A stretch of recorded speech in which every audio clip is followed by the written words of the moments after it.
So এরপর আমরা যেটা দেখবো সেটা হচ্ছে ব্রেক। ব্রেক এবং কন্টিনিউ এই দুইটা আমাদের এই যে লাস্ট টপিক। একটা হচ্ছে আমাদের অলরেডি 57 মিনিট হয়েছে আমাদের আজকের আলোচনা। সো জাস্ট এই দুইটা টপিকে আমাদের শেষ, এরপর আমাদের আজকের বিষয় শেষ হবে। সো ব্রেকটা সি প্রোগ্রামিং এ আমরা অলরেডি কিন্তু এই যে সুইচ কেস যখন আমরা ইউজ করেছি তখন কিন্তু অলরেডি আমরা ব্রেকটা ইউজ করেছি। সো তখন আমরা ব্রেক নিয়ে আলোচনা করি নাই, বাট এখন আমরা ব্রেক নিয়ে মেইনলি আলোচনা করব। সো ব্রেকটা মেইনলি দুইটা জায়গায় কাজ করে, একটা হচ্ছে কোনো কন্ডিশনাল স্টেটমেন্টের ভিতরে এবং হচ্ছে যে লুপের ভিতরে। সো কন্ডিশনাল স্টেটমেন্ট হচ্ছে যে ওই যে ইফ এলস যেটা আমরা ইউজ করেছি, এবং সুইচ কেসটা একটা কন্ডিশনাল স্টেটমেন্ট। সো এছাড়াও আমরা লুপের জন্য ইউজ করতে পারি হচ্ছে আমাদের এই যে ব্রেকটা। সো এইটা একটা প্রোগ্রাম আমরা একটু আগেই কিন্তু দেখলাম যে লুপ কিভাবে কাজ করে। সো এখন আমরা দেখব লুপ এবং কন্ডিশনাল স্টেটমেন্ট এবং ব্রেক সবগুলো কিভাবে কাজ করে। সো এখানে জাস্ট একটু যদি দেখেন, এই যে এটা মেনলি আমাদের লুপ ছিল যেটার স্টার্টিং ছিল 0 এবং এটা 10 পর্যন্ত চলবে এবং এটা ইনক্রিজ হবে এক এক করে। সো এই লুপের ভিতরে আমি দিয়েছি যে ইফ, অর্থাৎ ইফ এর ভিতরে আমি মেইনলি ব্রেকটা ইউজ করতে হবে। যদি আমি ফর এর অর্থাৎ লুপের ভিতরে ব্রেক ইউজ করতে চাই সেই ক্ষেত্রে আমার কিন্তু এই যে কন্ডিশনাল স্টেটমেন্ট অনুযায়ী আমার ব্রেক ইউজ করতে হবে, কারণ আমি ব্রেক তো ইউজ করব কিন্তু কোথায় ব্রেক করব।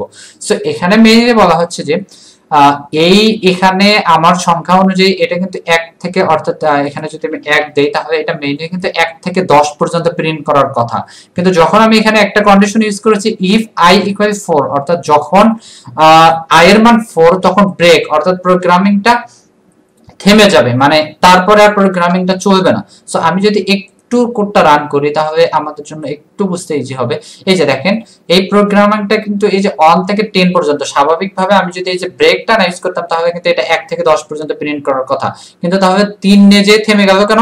কারণ এই যে এই কন্ডিশনটা এখানে বলা হয়েছে যে যদি i ইকুয়াল 4 হয় তাহলে সেটা থেমে যাবে। যদি আমি এখানে 4 না দিয়ে এখানে যদি আমি 7 দিতাম সেই ক্ষেত্রে কিন্তু আমাদের এটা 6 পর্যন্ত প্রিন্ট হতো। সো আমরা এখন সেটাই দেখব যে এই যে দেখেন 1 থেকে 6 পর্যন্ত প্রিন্ট হয়েছে, কারণ যখন এটা i এর মান 7 হয়ে গেছে তখন কিন্তু এই প্রোগ্রামিংটা ব্রেক হয়ে গেছে, এরপরে কিন্তু আর কাজ করে নাই। সো ব্রেকটা আমাদের ইউজ করার জন্য মেইনলি আমাদের কন্ডিশনাল স্টেটমেন্ট ইফ ইউজ করতে হবে।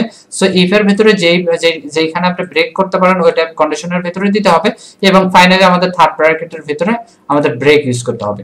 সো ব্রেকটা মেইনলি কাজ করা হয় কোন প্রোগ্রামকে নির্দিষ্ট জায়গায় থামানোর জন্য। আর আমরা কন্টিনিউ, অর্থাৎ এরপরে আমাদের যে টপিকটা সেটা হচ্ছে কন্টিনিউ। সো কন্টিনিউটা মেইনলি ইউজ করা হয়, অর্থাৎ হচ্ছে যে আমি যখন ব্রেক ইউজ করেছি তখন আমরা দেখলাম যে আমি এখানে 7 এ যে থেমে দিছি, যদি আমি এখানে 8 ইউজ করতাম 8 এ যে থেমতো, যদি আমি এখানে 2 ইউজ করতাম তাহলে কিন্তু একটা প্রিন্ট হয়ে থেমে যেত, অর্থাৎ যেখান থেকে আর প্রোগ্রামটা কাজ করবে না সেটা হচ্ছে ব্রেক। আর একটা মাঝে মাঝে আমাদের ইউজ করতে হয় সেটা হচ্ছে যে জাস্ট আমাদের সবকিছুর জন্য কাজ করবে কিন্তু নির্দিষ্ট কিছু সংখ্যার জন্য আর কি এটা কাজ করবে না। তো সেই ক্ষেত্রে আমাদের হচ্ছে যে কন্টিনিউটা ইউজ করতে হয়। তো এটা মেইনলি ওই যে ব্রেকের মতনই সেম কাজ করে, বাট এই কন্টিনিউটা মেইনলি কাজ করে আমি একটু যদি রান করি তাহলে একটা বুঝতে আরেকটু সুবিধা হবে। এই যে দেখেন আমার এইটা মেইনলি ছিল যে আমার 0 থেকে 9 পর্যন্ত প্রিন্ট করবে। সো এখানে 0 থেকে 9 পর্যন্ত প্রিন্ট করেছে, দেখেন 0 থেকে 9 পর্যন্ত প্রিন্ট করেছে। কিন্তু এখানে একটু যদি খেয়াল করেন তাহলে এই যে দেখেন এখানে 0 1 2 3 3 এর পরে কিন্তু 4 নাই, সরাসরি 5, এই যে 5 6 7 8 9, অর্থাৎ তাহলে 4টা গেল কোথায়? এই যে 4টা কিন্তু সে প্রিন্ট করে নাই। কারণটা হচ্ছে যে আমি এখানে 4টাকে কন্টিনিউ, অর্থাৎ এই যে 4টাকে আটকে দিয়েছি, মানে সবই সে প্রিন্ট করবে কিন্তু আমি এখানে 4টাকে আটকে দিয়েছি। আর কন্টিনিউ আমার যে অপারেটরটা রয়েছে বা ফাংশনটা রয়েছে সেটা আমি ইউজ করে 4টাকে আটকে দিয়েছি। এখানে যদি আমি এইটা 4 ইউজ না করে এখানে যদি আমি আরেকটা ইউজ করতাম, এখানে যদি আমি 3 ইউজ করতাম, সো এখন যদি আমি প্রোগ্রামটা কাজ করি তখন কিন্তু সে 3 4 উভয়কে আটকায় দেবে। এই যে দেখেন 3 4 0 থেকে 9 পর্যন্ত ঠিকই প্রিন্ট হয়েছে, বাট এই যে 3 এবং হচ্ছে যে 4 এই দুইটা সংখ্যা কিন্তু প্রিন্ট হয় নাই।